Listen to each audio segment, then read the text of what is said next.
flagrante. Isso muita gente já sabe. O que pouca gente presta atenção é nas pequenas atitudes racistas do dia a dia. Uma pesquisadora da UFES estudou o impacto disso na vida profissional das pessoas negras. Isso tem nome, são microagressões raciais. Essa pesquisadora da UFES levou 2 anos estudando o impacto delas na vida de quem é negro. Christian Miranda é quem traz esse assunto aqui pra gente no Gazeta Meio Dia. Diz aí, Christian, boa tarde. Ei, Rafa, boa tarde para você, a todos que nos acompanham. É importante a gente frisar para você de casa, porque é um termo novo que trata aí de um assunto bem antigo, né? Esse racismo.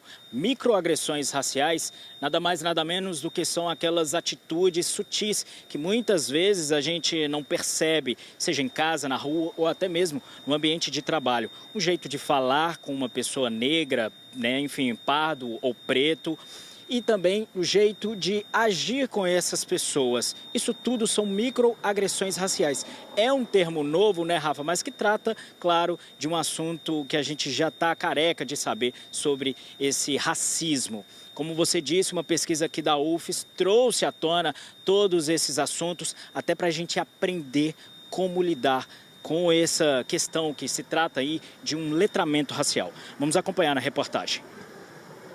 A pessoa está no transporte coletivo, né, dentro do ônibus, e por ser negra, uma pessoa não quer sentar do lado dela, ou quando ela está no supermercado e ela se sente seguida, né, pelo segurança. Essa atitude tem nome: microagressão racial. É o racismo velado, aquele que não é escancarado. Muitas vezes a gente se coloca até em questionamento. Será que isso está acontecendo comigo mesmo? O racismo tem essa manifestação agressiva, que é, né, quando você vai e chama de macaco, você chama de carvão, que aí não tem como contestar, mas tem essas formas que a gente vai dizendo que são mais sutis. Não significa que são menores, porque elas atingem as pessoas da mesma forma. Uma pesquisadora da UFES passou por 2 anos debruçada sobre esse tema, as microagressões raciais, e comprovou que esse racismo indireto também ocorre no ambiente profissional. Isso acontece, por exemplo, quando uma pessoa negra recebe um tratamento mais grosseiro,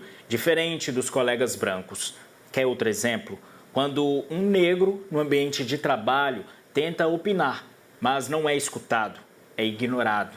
Seja com um olhar, um jeito de falar, o racismo pode impactar a vida inteira de uma pessoa negra. E o objetivo do estudo da Universidade Federal do Espírito Santo é justamente colocar as cartas na mesa, escancarar um problema e tentar mudar todos esses comportamentos. 500 brasileiros pretos ou pardos responderam à pesquisa. E com base no que eles disseram, o estudo concluiu também que quem sofre mais com essas pequenas agressões são aqueles com baixa escolaridade ou que enfrentam situação de vulnerabilidade social. A psicóloga Juliana Nunes explica que investigou as consequências do racismo estrutural na vida profissional desse grupo, porque é a parcela da população que mais enfrenta altos níveis de desemprego ou cargos menos favoráveis. A gente vive uma situação de precariedade, né? A população negra é quem está nos desempregos, é a população que ocupa os piores cargos, que recebe os piores salários. Então, quando a gente olha para a sociedade como um todo e faz essa comparação entre pessoas brancas e pessoas negras, quem são as pessoas que estão em cargo de representatividade? Quem é o diretor de uma empresa, né, e representa? São pessoas brancas. E aí a gente começa a fazer esses comparativos de que não é porque a pessoa negra ela não tem escolaridade, ela não tem capacidade, mas porque esse racismo que é estrutural vai fazendo com que essa pessoa não atinja esses patamares. O levantamento identificou vários tipos de situações desse racismo quase escondido no ambiente de trabalho. Se liga aí para não fazer igual jamais. Inferir que uma pessoa tem salário mais baixo ou tem nível de escolaridade inferior por ser preta.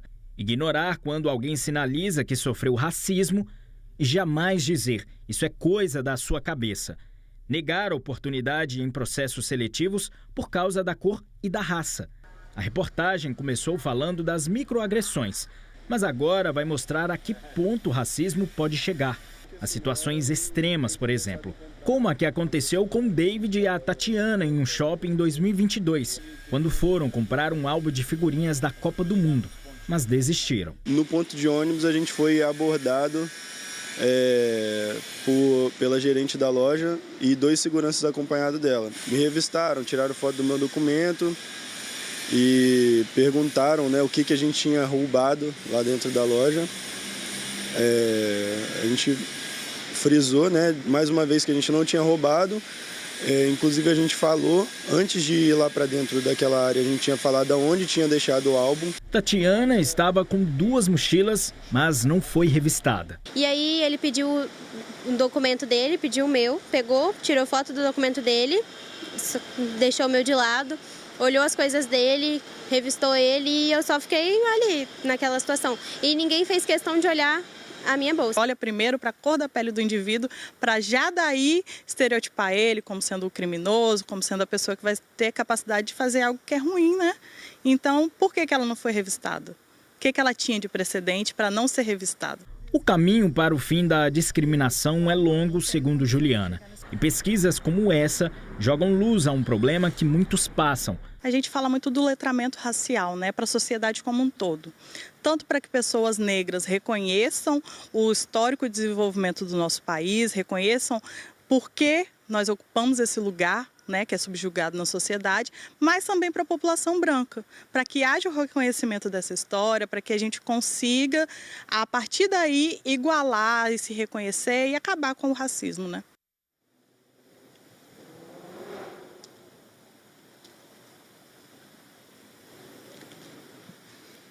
Ô, Rafa, olha só, essa reportagem é tão importante que mostra aí como que é necessário o letramento racial, como bem disse a pesquisadora desse estudo, viu? Lembrando que o letramento racial é basicamente a reeducação racial, ou seja, um processo em que as pessoas precisam aprender aí atitudes que acabam valorizando também as pessoas negras, né? Acabar com esse tipo de comportamento micro-racial, como a gente viu aí na reportagem. Lembrando que esse caso desse casal que aconteceu em 2022 está na justiça. Volto com você aí no estúdio. Obrigada, viu, Christian, pelas informações aqui com a gente. Tá claro que esse tipo de assunto gera muita participação pelo nosso WhatsApp. Vou ler algumas mensagens que chegaram para a gente agora, de gente que já passou por isso. A Joelma Moraes, ela fala assim, olha, sou morena clara, dos olhos verdes, filha de pai branco e mãe preta. Quando criança, cansei de ouvir as pessoas perguntarem para minha mãe se ela era minha babá. Né, a agressão contra ela e contra a mãe também, né? Joelma Moraes, que mora na Serra. A Adriana Santos fala assim, Rafa, Adriana Nogueira, né, de Jardim Guadalajara, em Vila Velha. Basta um negro entrar de chinelo numa loja, vem logo alguém e fica monitorando, né? Às vezes muita gente não percebe, mas quem sofre esse tipo de agressão percebe e vai internalizando isso durante a vida inteira. Realmente não deve ser fácil. Obrigada, viu, gente, pela participação, tá?